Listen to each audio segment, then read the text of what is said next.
হাসিনা ভাবছে যে বাংলাদেশ থেকে, বাংলাদেশের শত শত হাজার হাজার মানুষের রক্ত নিয়ে হুলি খেলে ও ভাবছে যে ভারত যা পার হয়েছি ওখানে বেঁচে আছি। না, তুমি বাঁচো নাই, বাংলাদেশের জনগণের হাত থেকে বাঁচতে পারো, কিন্তু আল্লাহর রাজধানীর হাত থেকে বাঁচতে পারবে না। চিন্তা বলো ঠিক কিনা?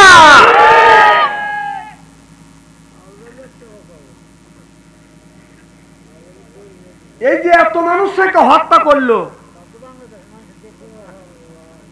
এর জবাব, এর হিসাব আল্লাহর কাছে দিতে হবে। আপনার কাছে যদি আমি অন্যায় করি, আপনি যদি আমাকে মাফ না করে দেন, আল্লাহ মাফ করবে না। তোমার একটা অর্ডারে শত শত মানুষের জীবন নিয়ে তুমি ছিনিমিনি খেলছো, শত শত হাজার হাজার মানুষকে তুমি শহীদ করে দিয়েছো। আর এমনও শিশু আছে, এমনও মানুষ আছে গুলিবিদ্ধ হয়ে চোখ হারিয়েছে, এরপরে আপনার চোখ হারিয়েছে, অন্ধ হয়ে গেছে, কেউ হাত হারাইছে, কেউ পা হারাইছে। ওই লোকটা যদি মাফ না করে দেয়, ওই লোকটা যদি মাফ না করে দেয়, আপনি মাফ পাবেন না, পাবেন না, পাবেন না। ঠিক তেমন হয়, খুব জোরে হওয়া গেল, জোরে কন, এত আসতে কন কি? এখন কি আমি লোক আছেই, খুব জ্বালাইছে, 16টা বছর খুব জ্বালাইছে। স্টেজে উঠলেই কয় যে হিসেব করে কথা বলো, পাও কাইতে হাতে ধরা দেবো, পাও কাইতে হাতে ধরা দিবি, আয় আজকে, আয় আজকে।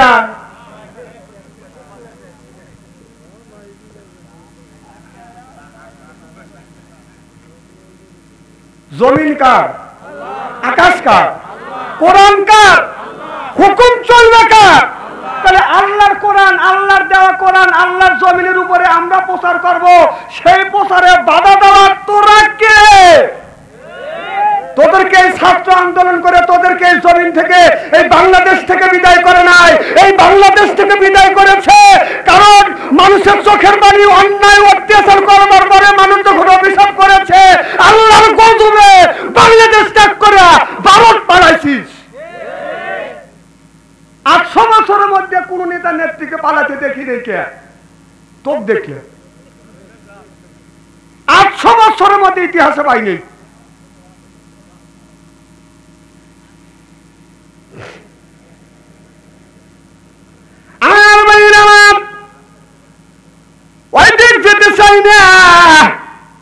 আল্লাহ রাব্বুল আলামিন বললেন, ইন্নাল্লাযিনা আমানু, ইন্নামারি নিশ্চয়ই আল্লাযিনা যারা ঈমান আনবে ওই আল্লাহর উপরে, ওয়া আমিলু সলিহাত, আর যারা নেক কাজ করবে। 1 নাম্বার ঈমান, 2 নাম্বার যারা নেক কাজ করবে, আল্লাহ বলেন কান্নাতুল লাহুম জান্নাতুল ফিরদাউস নুজুলা। সিল্লে কর সুবহানাল্লাহ। এই দুনিয়ার ভিতরে 1 নাম্বার ঈমান, আর 2 নাম্বার যারা নেক কাজ করবে, ওই লোকটা যখন জান্নাতে যাবে, এত বিশাল জান্নাত দিবে, জান্নাতুল ফেরদাউস দান করবে। জান্নাতুল ফেরদাউস যখন মানুষ মুনাজাত করে, দোয়া করে, মানুষ যদি আল্লাহর কাছে চায়, ছোট জান্নাত চায় না, আল্লাহ বড় জান্নাত চায়, জান্নাতুল ফেরদাউস। জোরে কোন সুবহানাল্লাহ।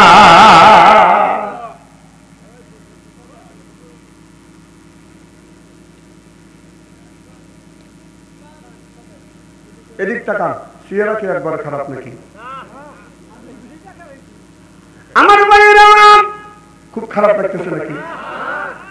তাহলে যে মানুষটাকে আল্লাহ জান্নাত দিবে, এই জান্নাতের, এই পৃথিবীর 10টা পৃথিবী দান করবে।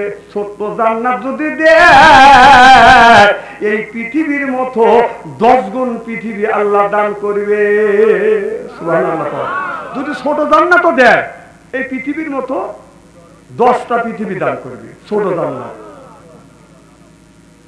আশরাফ আলী থানভী রহমাতুল্লাহ বলেছে যে 10টা পৃথিবীর মতো, 10টা পৃথিবীর মতো, 10 পৃথিবীর মতো যে জান্নাত পাবে, সে একজন মিসকিন, সে একজন কি?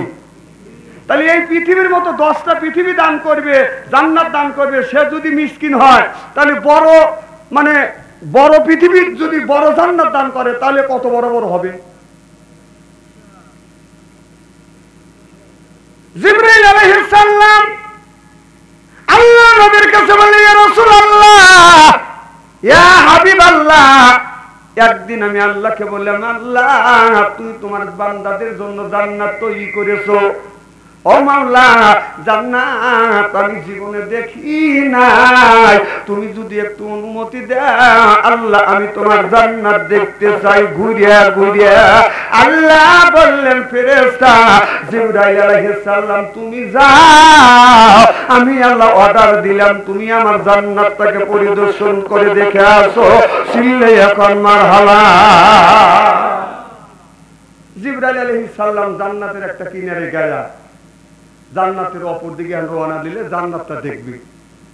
ওর 600 পাখা দিয়েছে, নূরের পাখা। কয় শত পাখা?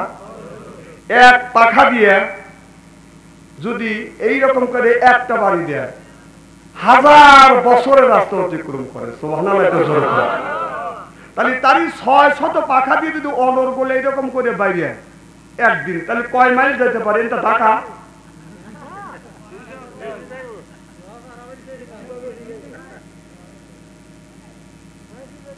আল্লাহর এমন একটা ফেরেশতা আছে,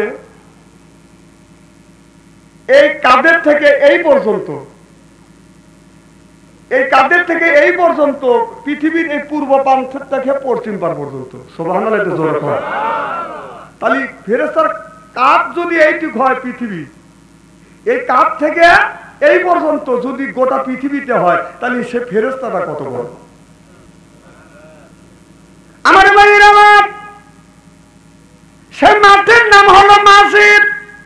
মসজিদ নামে একটা মাঠের কিনারে যাইয়া ফেরেশতা জিবরাইল আলাইহিস সালাম বলল, আল্লাহ আমি তোমার জান্নাত দেখবার জন্য অনুমতি যদি দাও আমি তোমার জান্নাত দেখব। আল্লাহ বলে তুমি ঘুরিয়া দেখো। ফেরেশতা জিবরাইল আলাইহিস সালাম বাজান আপনার 600টা নূরের পাখা আল্লাহ দিয়েছে। 600 নূরের পাখা দিয়ে ওই জান্নাতের মধ্যে এইরকম করে করে বাজান পাখা তুলছে আর নামাচ্ছে, তুলছে আর নামাচ্ছে। একদিন নয়, 2 দিন নয়, 70,000 বছর পর্যন্ত বাজান গিয়েছে। জান্নাতের কোন কুলকিরান পায় নাই, ওই মাঠের কোন কুলকিরান পায় নাই। চিল্লে এখন সুবহানাল্লাহ।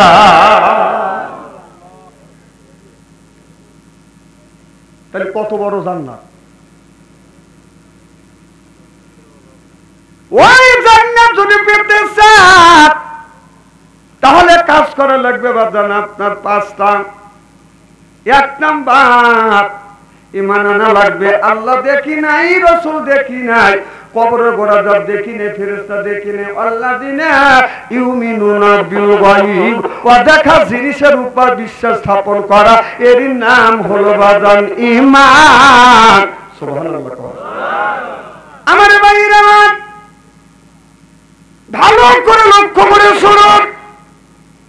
হযরত জিবরাইল আলাইহিস সালাম এই দুনিয়ায় আপনার 3 দিন আসতে হযরত জিবরাইল আলাইহিস সালামের প্রত্যেকটা পশম দিয়ে দিয়ে বাদান ঘাম ঝরেছিল। কিন্তু জান্নাত দেখার জন্য যেদিন গিয়েছিলেন সেদিন কিন্তু তার শরীরের আপনার পশমের গোড় দিয়ে বাদান ঘাম ঝরে নাই। পৃথিবীর বুকে 3 দিন যখন এসেছে 3 দিন শরীর থেকে পশমের গোড়া থেকে বেদন তার ঘাম ঝরেছিল। চিল্লে এখন মারহাবা। একদিন জিবরাইল আলাইহিস সালাম আমার নবীর সাথে মা ফাতেমা একদিন বলছে চাচা। তো জিবরাইল আলাইহিস সালাম মন খারাপ করে বসে আছে। আল্লাহ নবী বললেন, জিবরাইল তোমার মন খারাপ কেন? ইয়া রাসূলুল্লাহ, ইয়া হাবিবাল্লাহ, আপনার মিয়া ফাতেমা আমাকে চাচা করে। তেমন নবীর তো বোঝা বাদ রইল না। তেমন নবী বলল, তোমার বয়স কত? তো জিবরাইল আলাইহিস সালাম বলল, আল্লাহ আমি আমার বয়স কত, বয়সের বৈষম্য তো আমি বলতে পারবো না, তবে আমি কিছু ধারণা দিতে পারবো। যে কি ধারণা? দেখে বলি, ইয়া রাসূলুল্লাহ, ইয়া হাবিবাল্লাহ, একটা তারকা আকাশে উদিত হইতো 70,000 বছর, ওই তারকাটা ওই একেবারে একটানা উঠে থাকতো। আমি এইরকম করে 70,000 বছর দেখছি। আবার 70 বছর আর ওই আপনার ওই আপনার ওই তারকাটা দেখি নাই, ওই তারকাটা হয়ে গেছে, গায়েব হয়ে গেছে। এইভাবে 70,000 বছর আর দেখা যায় না, গায়েব হয়ে গেছে। আবার 70,000 বছর পর ওই তারকাটা আকাশে উঠছে। আমি দেখছি এই তারকা একবার নয়, দুইবার নয়, 70 থেকে 72 বার পর্যন্ত আমি দেখছি। আপনি হিসাব করে দেখেন আমার বয়স কত। চিল্লাইয়া কর মারহাবা।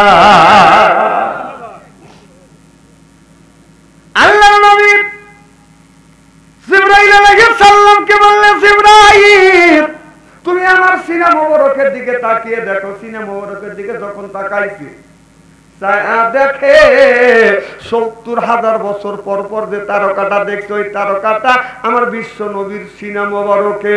দেখে বলে, ইয়া রাসূলুল্লাহ, ইয়া হাবিবাল্লাহ, যেই তারকাটা আমি 70,000 বছর পর পর 70,000 থেকে 70 থেকে 72 বার আমি দেখেছি আকাশে, এই তারকাটা আপনার সিনা মোবারকে কেমন করে আসলো?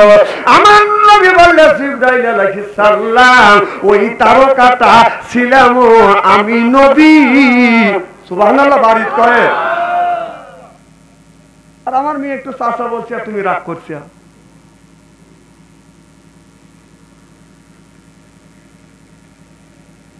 জিবরাইল আলাইহিস সালামের বয়স বেশি না আমার নবীরই বয়স বেশি? এখন এই হিসাব করে দেখেন, এই অঙ্ক আর আমি করব না।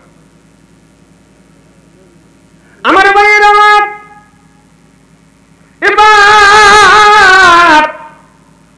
জিবরাইল আলাইহিস সালাম দুনিয়ায় 3 বার আসিয়া আপনার শরীর থেকে বাদান গাম ধরছিল, পশমের গোড়া দিয়ে বাদান গাম ধরেছিল। 1 নাম্বার হলো হযরত ইব্রাহিম আলাইহিস সালামকে যখন আল্লাহ বললেন, ইব্রাহিম রে, তোমার সন্তান ইসমাঈলকে তুমি জবাই করো। আল্লাহ ইসমাঈল আলাইহিস সালামকে জরা ধরে এনে দেখে বললে, ফালাম্মা, এ বাবা, আল্লাহ বলেছে তোমাকে আমি কুরবানি করব। ফালাম্মা, তোমাকে কুরবানি করব। ইসমাঈল আলাইহিস সালাম এই কথা শুনিয়ে বলে, আসলামা, আল্লাহ কোরবানি, আমি কোরবানি হলে যদি আল্লাহ খুশি হয়, আসলামা, আপিত্ত নাই, আপনি আমাকে কোরবানি করেন। চিল্লাইয়া কোন সুবহানাল্লাহ। ইসমাঈল আলাইহিস সালামকে জমিনে শোয়াইছে, ছুরি চালাইছে, আল্লাহু আকবার, আল্লাহু আকবার জবান থেকে উচ্চারিত হচ্ছে। আল্লাহ থেকে বলে, জিবরাইল রে, দেখ। জিবরাইল, তুমি তো দেখো না, আমি আল্লাহ দেখছি।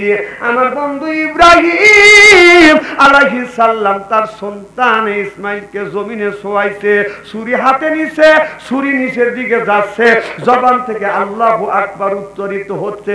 তাড়াতাড়ি যা, জান্নাত থেকে একটা লোহার টুকনা নিয়ে আসিয়া থুতির নিচে ধরো, ওই জায়গা জানো যা ছুরিটা ঠেকে আর ঘষা দে জান্নাত থেকে। আর একটা দুম্বা নিয়ে হযরত ইসমাঈল আলাইহিস সালামকে সরাইয়া ছুরি নিচে পাইয়া দাও। চিল্লাইয়া কোন সুবহানাল্লাহ। ইব্রাহিম আলাইহিস সালাম বলে, আল্লাহ, আমি হলাম সেই 7 আসমানের উপরে, আর সেই কই হলো মিনের ময়দান। এখান থেকে কোটি কোটি মাইল দূরে, আমি সেই বড়ের গাছের নিচে। আল্লাহ পায় আমার অর্ডার তোমার ফলো করতেই হবে। সুবহানাল্লাহ। জিবরাইল আলাইহিস সালাম আল্লাহর রাসূলের কাছে বললেন, ইয়া রাসূলুল্লাহ, ইয়া হাবিবাল্লাহ, আল্লাহ যখন আমাকে হুকুম দিলেন, যাও ইসমাঈল যেন কোরবানি না হয়, লোহার টুকরো ধরো। আমি আমার শরীরের 600 পাখা দিয়া শরীরের যত শক্তি আছে সব শক্তি খাটাইয়া জান্নাত থেকে একটা লোহার টুকরো যায়া আর একটা আপনার দুম্বা নিয়ে যায়া দেখি এখনো ছুরি যায় নাই, ছুরি কেবল আসতেছে। আমি আগে হাজির হইয়া লোহার টুকরো নিচে ধরেছি।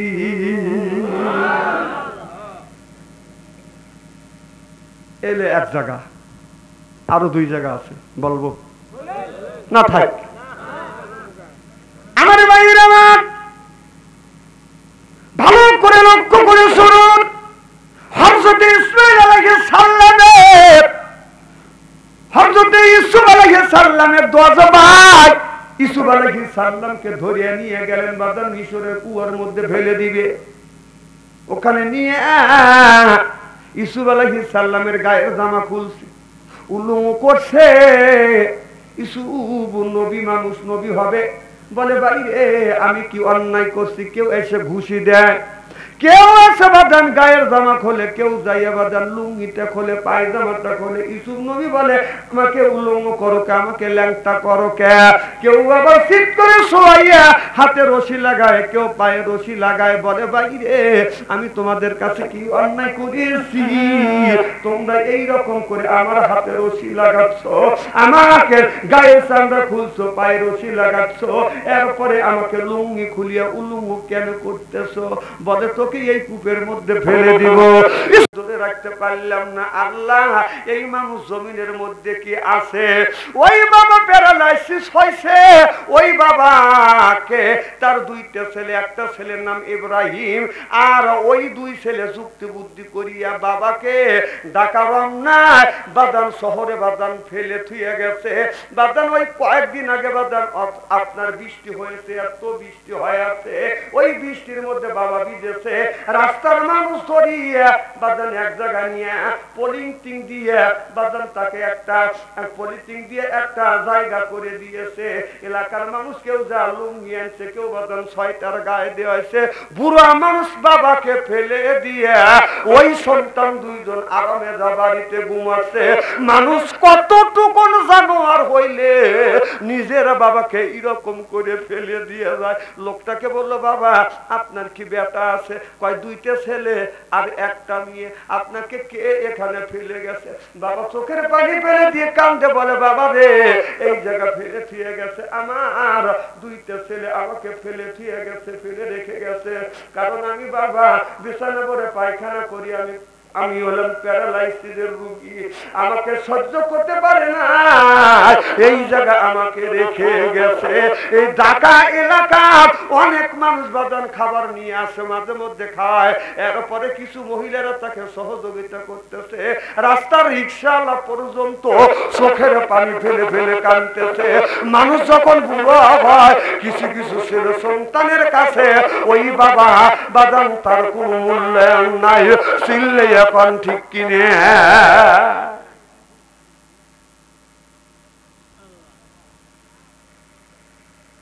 মার মামা সন্তানকে এত কষ্ট করে নিজে না খাইয়া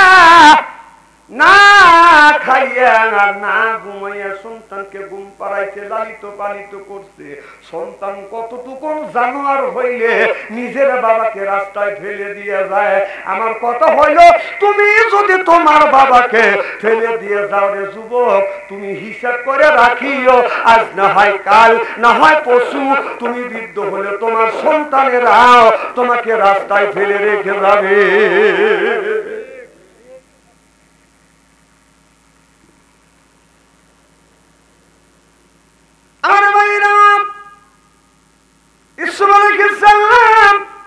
চোখের পানি ফেলে দিয়ে কান্দে, ভাই এইরকম নিষ্ঠুর কাজ করো না, আমাকে কূপের মধ্যে ফেলে দিলে আমি তো মারা যাবো আর আমি বাঁচবো না। আমার আব্বা আমার জন্য কান্দবে, আমার জন্য পাগল হয়ে যাবে। বাইরে আমারে ফেলে দিও না, আমারে ফেলে দিও না। দরজাই এমন নিষ্ঠুর, দরজাই যাদের ভিতর একটু মায়া হলো না। ইসমাইল হযরতে ইউসুফ আলাইহিস সালামকে বাঁধানা কূপের মধ্যে ফেলে দিল, ভিতরে মায়া হলো না।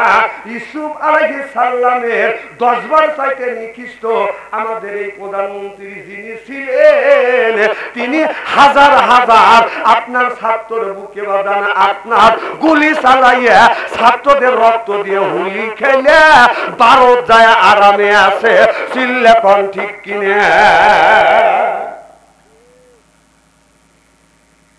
এত মানুষের তুমি মারলে, তোমার মনে একটুকু দয়া হইল না? ইউসুফ আলাইহিস সালামের 10 ভাই একজনের মারার জন্য কূপের মধ্যে ফেলে দিতে, আর তুমি হাজার হাজার ছেলেকে তুমি নির্দ্বিধায় গুলি করে মারছো, হাজার হাজার মানুষের অঙ্গ তুমি নষ্ট করে দিছো। তুমি সেই নষ্ট করে দিয়ে কিভাবে তুমি সুখে থাকতে চাও? কিভাবে সুখী থাকতে চাও? দেশটা দেউলিয়া বানাইছে সাবেক প্রধানমন্ত্রী, দেশটা দেউলিয়া বানাইছে সাবেক প্রধানমন্ত্রী। ওদের সোনার দেশটা শোষণ করলো লুইটা পুইটা খাইয়া রে প্রধানমন্ত্রী, দেশটা দেউলিয়া বানাইছে সাবেক প্রধানমন্ত্রী। মাওলানা দেখিলে তুমি বলছো রাজাকার, দাড়ি টুপি দেখলে তুমি বলছো মৌলবাদ। ওদের রাজাকারের চশমা পরে, রাজাকারের চশমা পরে করলি সর্বনাশ রে প্রধানমন্ত্রী। দেশটা দেউলিয়া বানাইছে সাবেক প্রধানমন্ত্রী, দেশটা দেউলিয়া বানাইছে সাবেক প্রধানমন্ত্রী। ও কোথায় রইলেন কামরুল ইসলাম, কোথায় কাদের কাকা, কই গেল সে ওই মহিলার শতাং শতাং কথা। কোথায় রইলেন কামরুল ইসলাম, কোথায় কাদের কাকা, কই গেল সে ওই মহিলার শতাং শতাং কথা। ওই যে দলের মানুষকে ভাষাইয়া, দলের মানুষ ভাষাইয়া দিল্লি করলে বাসারে প্রধানমন্ত্রী। দেশটা দেউলিয়া বানাইছে সাবেক প্রধানমন্ত্রী, সোনার দেশটা শোষণ করলো লুইটা পুইটা খাইয়া রে প্রধানমন্ত্রী। 41 সাল পর্যন্ত ক্ষমতায় থাকিবে নমরুদের মতো দেশটা শাসন করিলে। 41 সাল পর্যন্ত ক্ষমতায় থাকিবে নমরুদের মতো দেশটা শাসন করিলে। ওদের ছাত্রদের ওই রক্ত দিয়ে, ছাত্রদের ওই রক্ত দিয়ে কেমন খেলা খেললে রে প্রধানমন্ত্রী, দেশটা দেউলিয়া বানাইছে সাবেক প্রধানমন্ত্রী। চিল্লা বলুন ঠিক কিনা? এত দেশের অন্যায়, আপনার অন্যায় অন্যায় তুমি করো নাই, তুমি ভালো কাজ করছো। আমি জানি সারা বাংলাদেশে আমি প্রত্যেকটা জেলায় সফর করেছি, রাস্তাঘাট তুমি সবকিছু পরিপূর্ণ করছো, দেশের কোনো অভাব রাখো নাই। ঋণ করছো আমার দুঃখ রেখে, ঋণ করছো ভালো কথা, সব কাজ তুমি ভালো করলে, তুই এতগুলি মানুষ মারলি কে? আমার কথা হলো মানুষ মারলি কে?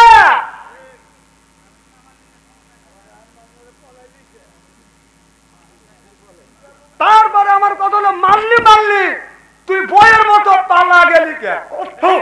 কথা তুমি পালাস না।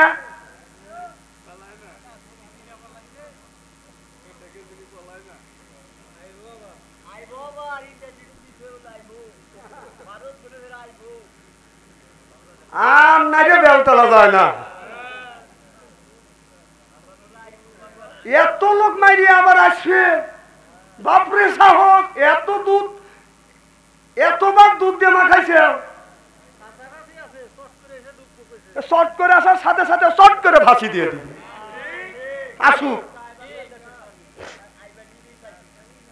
এই নমরুদ সেদিন বললেন আনা রব্বুকুমুল আলা, এই জমিনে আমি প্রতিষ্ঠিত খোদা, আমাকে খোদা বলে মানো।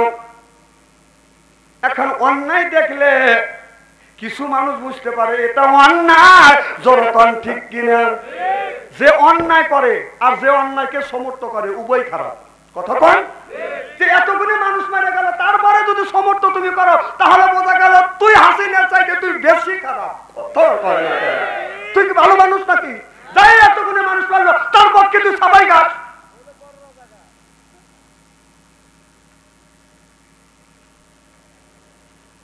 এই নমরুদ, এই ফিরআউন যখন অন্যায় করতে লাগলেন, কি অন্যায় করলেন?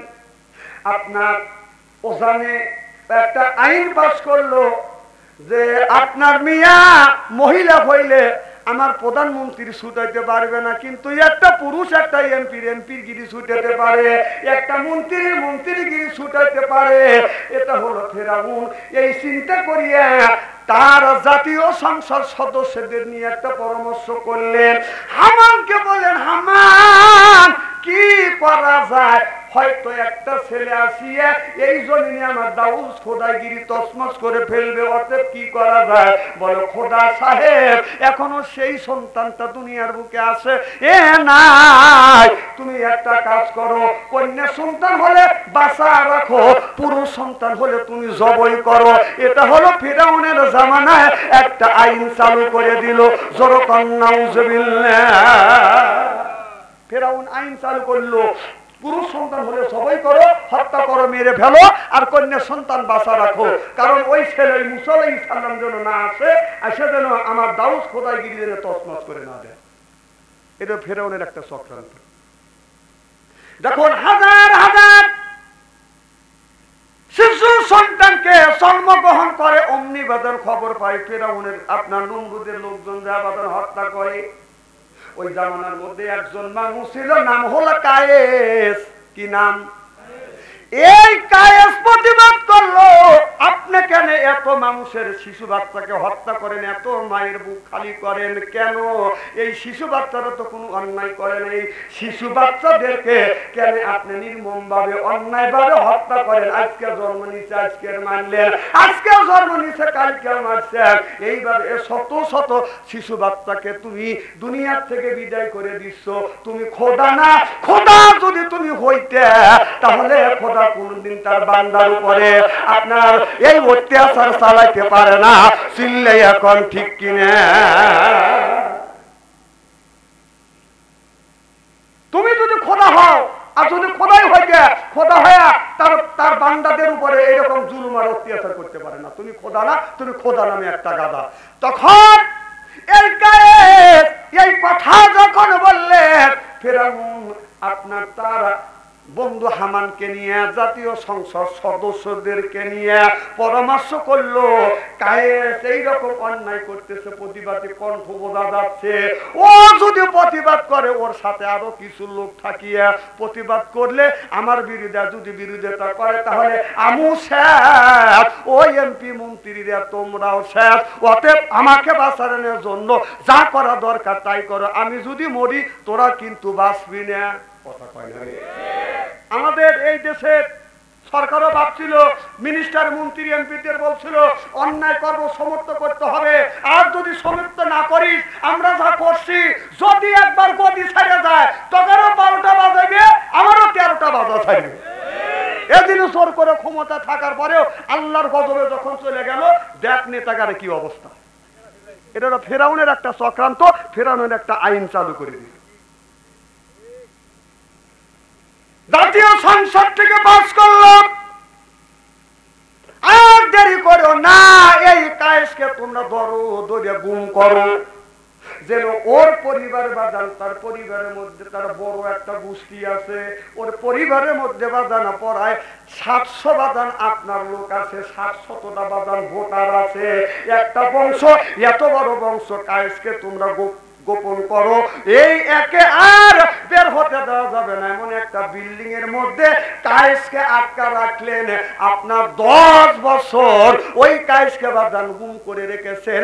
বাড়ির মানুষ সব, শরীকের মানুষ, বাড়ির মানুষ, বউ বাচ্চা, মা বাবা, এলাকার মানুষ, দেশের মানুষ সব জেনেছে 10 বছর হয়ে গেছে, আর কায়েস বাইছে নাই, কায়েস মারা গেছে, ওকে গুপ্ত করছে। কথা বুঝতেছেন না? এর মানে হলো ওই যে বাজান আপনার হাজার হাজার বছর পর এটা প্রকাশ হয়ে গেছে, যেই জাত এই সরকারের বিরোধিতা করছে তাকে ধরে নিয়ে বাজান আয়না ঘরে বন্দি করছে। এটা হলো ফিরাউনের একটা চক্রান্ত, এটা ফিরাউন একটা আইন চালু করেছে। এই সরকারও যেই যে লোকটা ওর বিরোধিতা করছে ওকে ধরেই ওকে গুম করিয়ে আয়না ঘরে 5 বছর 10 বছর পর্যন্ত রাখছে। এটা ফিরাউনের একটা চক্রান্ত। কোরআন, এগুলো কোরআনের কথা, এই ফিরাউনের সব ঘটনা কোরআনের মধ্যে আছে না নাই? সব কোরআন হাদিসের কথা, ইতিহাসের কথা খুলে খুলে দেখেন, পড়ে পড়ে আমরা এগুলি প্রকাশ করতে পারিনি, কেন আমরা প্রকাশ করলে ধরেই আমাদের 14 শিখের মধ্যে কি মুসিবতের মধ্যে পড়ে গেছিলেন। ফিরাউন যেরকম কাজ করেছে, এই সরকার শেখ এইরকম কাজ করছিল।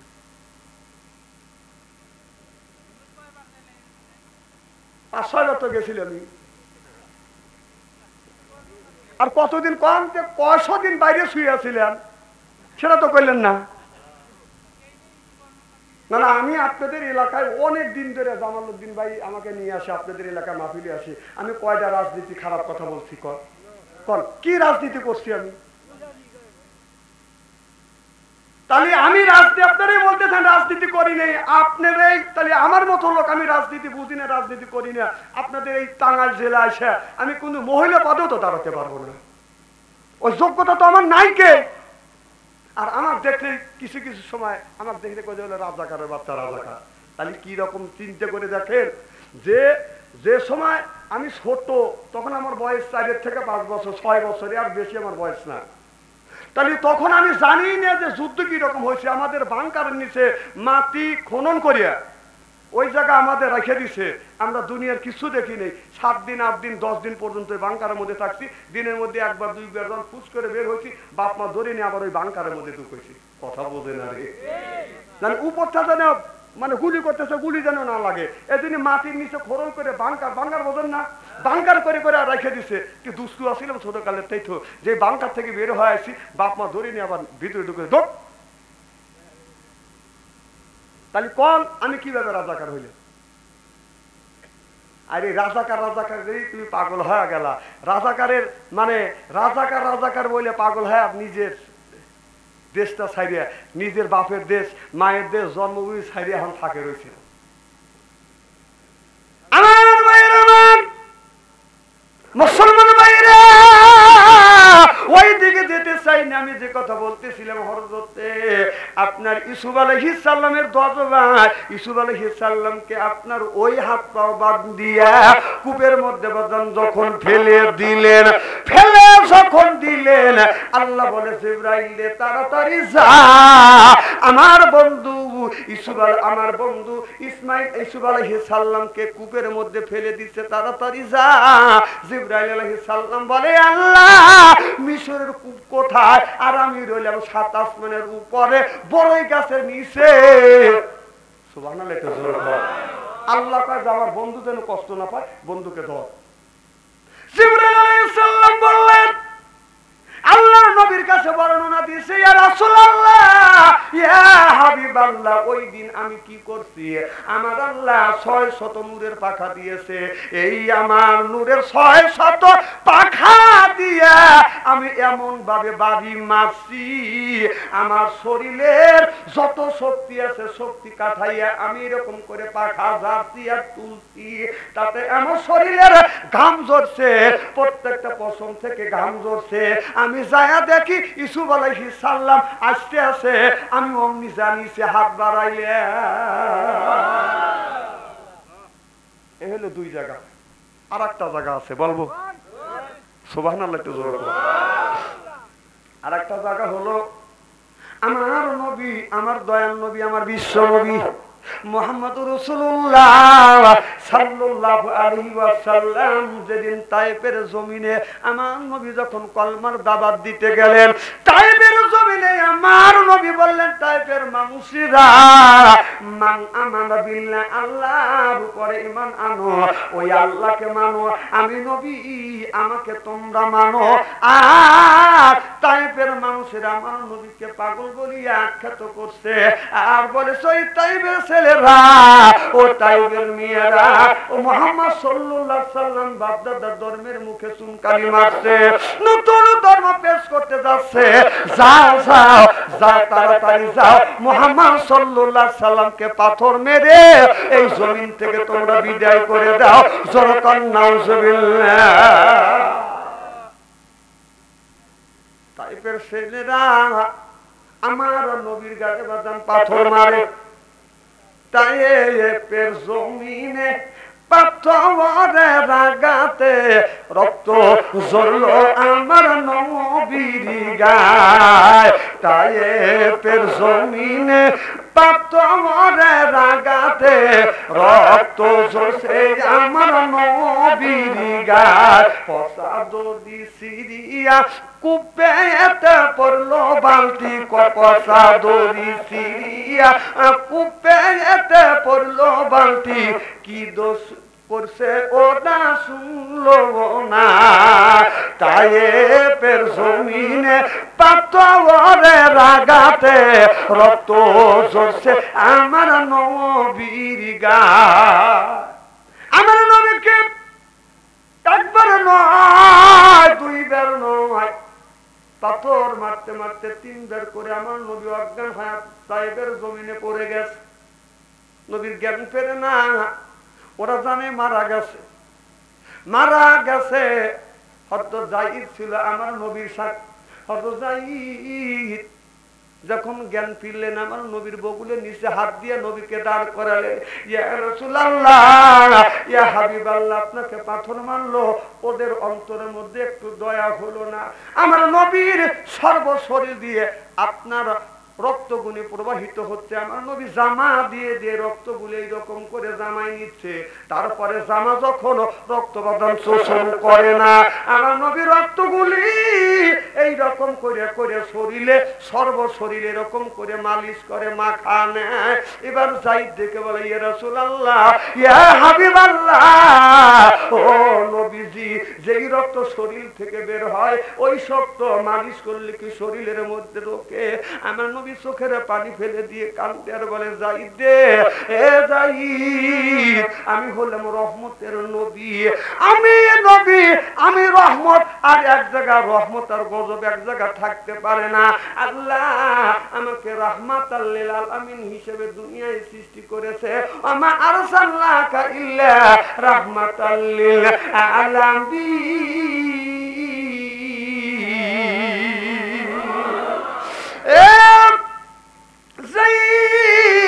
গজবের রহমত এক জায়গা থাকতে পারে না, কারণ আমার শরীরের ফোঁটা এক ফোঁটা রক্ত যদি তাইফের জমিনে পড়ে, এই তাইফের জমিনে ভূমিকম্প উঠবে, মুহূর্তের মধ্যে তাইফের জমিন ধ্বংস হয়ে যাবে। আমার এই রক্ত তাইফের জমিনে আমি পড়তে দিব না, যদি পরে ভূমিকম্প হবে। এই জন্য রক্তগুলি আমি এরকম করে শরীরে মালিশ করছি। আমার নবীর অজানা এক ফোঁটা রক্ত পা মোবারক থেকে জমিনে পড়া পড়া বাপ আল্লাহ ডেকে বলে, রে জিবরাইল, আমার রাসূল জানে না, রাসূল আমার দেখে না, ওই রক্ত এক ফোঁটা রক্ত যদি জমিনে পড়ে, তাইফের জমিনে আমার বন্ধুর রক্ত যদি পড়ে, আমি আল্লাহ সহ্য করতে পারবো না। সঙ্গে সঙ্গে আমি আল্লাহ ভূমিকম্প দিয়ে তাইফ নগর ধ্বংস করে ফেলবো। চিল্লে এখন সুবহানাল্লাহ। আমার নবীর গায়ের রক্ত এক ফোঁটা তাইফের জমিনে যদি পড়ে, তাহলে তাইফ নগরে আপনার ভূমিকম্প হবে। আল্লাহ নবী বলেছে, আল উলামা ওয়ারাসাতুল আম্বিয়া, আমি নবী দুনিয়া থেকে বিদায় হয়ে গেলাম, আমার উত্তরাধিকার আল উলামা ওয়ারাসাতুল আম্বিয়া, আমার বংশধর, আমার দাবিদার হক্কানি আলেম। চিল্লাইয়া কোন সুবহানাল্লাহ। কেউ যদি হক্কানি আলেমের যদি গালি দেয়, সে গালি যেন আমি নবী আমার উপরে পড়বে। আলেমকে যদি মারে, সে যেন আমি নবী আমাকে মারলো। আলেমকে গালি দিলে সে যেন আমি নবী আমাকে গালি দিল।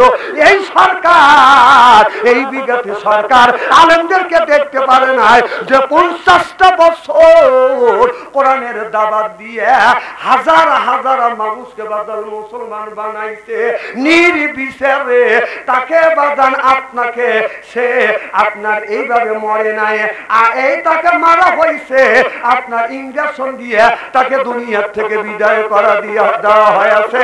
আলেম মারার পরে, সরমুনের পীর সাহেবকে মারবার পরে, মাওলানা দিলার হোসেন সাইদি সাহেবকে মারার পরে এমন অভিশাপ করছে, 1 বছরও যায় না, ও দেশ ত্যাগ করে মামার বাড়ি যা পার হয়েছে। এটা আল্লাহর গজব পড়ছে। সরমুনের পীর সাহেব কার মাথায় বাড়ি দিছিল?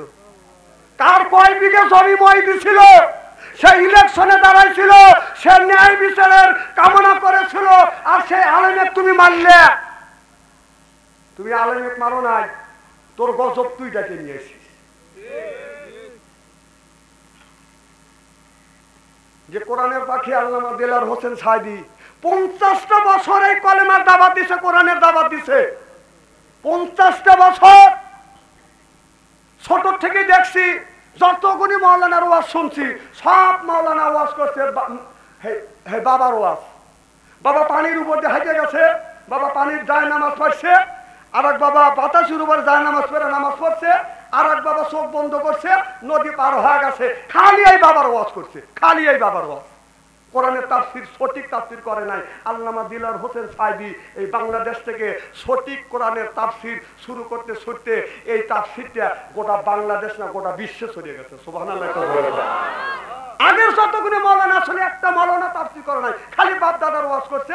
দাদা কি করছে, বাবা কি করছে, তার দাদা বিশ্বাস, তার দাদা বিশ্বাস, তার দাদা বিশ্বাস, খালি এইটা নিয়ে পাগল হয়ে গেছে। কোরআনের হক কথাগুলি বলে নাই।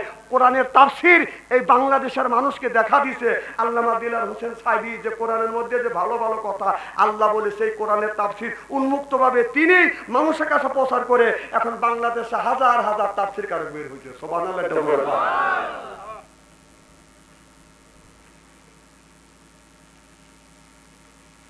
খুব খারাপ লাগতেছে। আর একটা কথা বলি, সেই জিনিসটা হচ্ছে আপনার বাংলাদেশে দেখেন, আপনার জীবনের শুরু থেকে কারো বয়স 80 বছর, কিছু কিছু মুরব্বী আছে 80 বছর বয়স হয়ে গেছে, 70 বছর বয়স হয়ে গেছে। একটা পীর সাহেব দেখান, কোন পীর সাহেবের কাছে যায় আপনার একটা হিন্দু মানুষ, একজন খ্রিস্টান মানুষ, মুসলমান হইতে দেখান, দেখাতে পারবেন না। আর যারা ইসলামী আন্দোলন করে, জামায়াত ইসলামের আন্দোলন করে, তাদের কাছে শত শত মানুষের যে বছর আমির হামদার কাছে মনে হয় 50-60 জন মানুষ মুসলমান হয়েছে। মাওলানা মিজানুর রহমান আজহারী, তার কাছে শত শত মানুষ মুসলমান হয়েছে। ডক্টর জাকির নায়েকের কাছে হাজার হাজার মানুষ কলমা পড়ে মুসলমান হয়েছে। বাংলাদেশের একটা, বাংলাদেশ, ভারত, পাকিস্তান, আমি চ্যালেঞ্জ করলাম একটা পীর সাহেব দেখান যে এই পীর সাহেবের কাছে একজন হিন্দু, একজন খ্রিস্টান এসে মুসলমান হচ্ছে, দেখান দেখান। কারণ ওরা হিন্দুরা জানে যে আমরা যে ধর্ম ত্যাগ করে যে ইসলাম ধর্মে আসবো, কারণ ওরা জানে যে আমরা যে কথা যার উপরে বিশ্বাস করেছি এরা এই ধরনের বিশ্বাস করে। কারণ ওদের ওই যে কৃষ্ণ কিভাবে গোসল দিছে, নদীতে নাচছে, এর 1600 গোপিনী যায় ল্যাংটয়া গোসল করতেছে, আর তারই কৃষ্ণ যায় 1600 গোপিনী মহিলা ল্যাংটয়া গোসল করতেছে, তাদের কাপড় চুপড় নিয়ে ও গাছে উঠে বসে আছে। ও জানে যে ওই সমস্ত কথা আর এই বাংলাদেশের কিছু কিছু পীর সাহেবের কথা এক কথা। এই জন্য কোন পীরের কাছে কলমা পড়ে মুসলমান হয় নাই।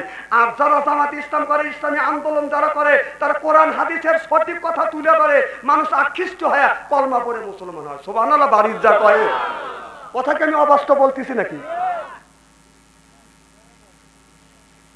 কারণ ওরা জানে যে আমার ঠাকুর যেভাবে খায় আর আমাদের দেশের কিছু কিছু পীর সাহেব এইরকম করে খায়। এই যে বন্যা হইলো, এই যে বন্যা হলো, কত মানুষ 12 থেকে 13টা জেলা বন্যায় ডুবে গেছে।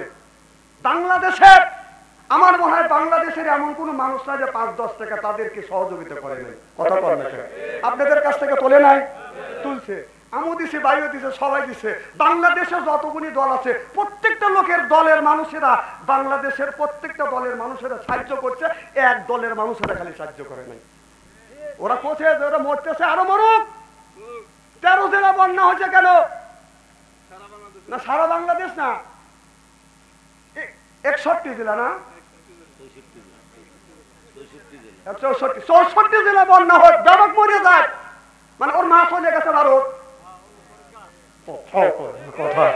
কথাকে আমি অবাস্তব বলতেছি। তাহলে দেখা গেল ছোট বড় সব রিক্সা শ্রমিক, কৃষক, দম চারাল সব 5-10 টাকা করে দিয়ে শরীক হয়েছে। বাংলাদেশের একটা পীর সাহেবের দেখান যে এই পীর সাহেব যে ওর মাসে মাসে ওরস করে 32টা, যে কোটি কোটি টাকা ইনকাম করে, চাকরি করে না, বাকরি করে না। এলাকা যা দেখলি দেখা যায় পীর সাহেবের এই 350 বিঘা জমি পীর সাহেবের, ওর বাবও তো করে জানে কে, খালি আপনার আমার টাকা নিয়ে অতগুলি জমি করছে। বোঝে না, বোঝে না। একটা পীর সাহেব একটা চাউল নিয়ে কোনে সহযোগিতা করছে। বাপের বাড়িতে লাফালাফা যান, নিজের খাটনির টাকা দিয়ে আসেন। তোর মা পায় না ভাত, মাক দিছে ভাত কাপড়, বাবাক দিছে ভাত কাপড়, বাবার বাড়িতে সবকিছু দিস, তোর বাবা বার করবে। এখন তো ঠিক ঠিক করতেছে, হলে তো কালকেই তো বাচ্চু আনসারির নামে শুরু হওয়া যাবে, যে বাচ্চু আনসারি জানি টাঙ্গাইল জেলে আসে না। উচিত কথা যে আমি কই,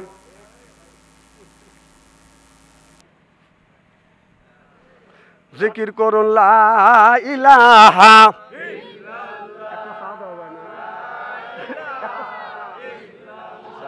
এই চা নিয়ে এসো।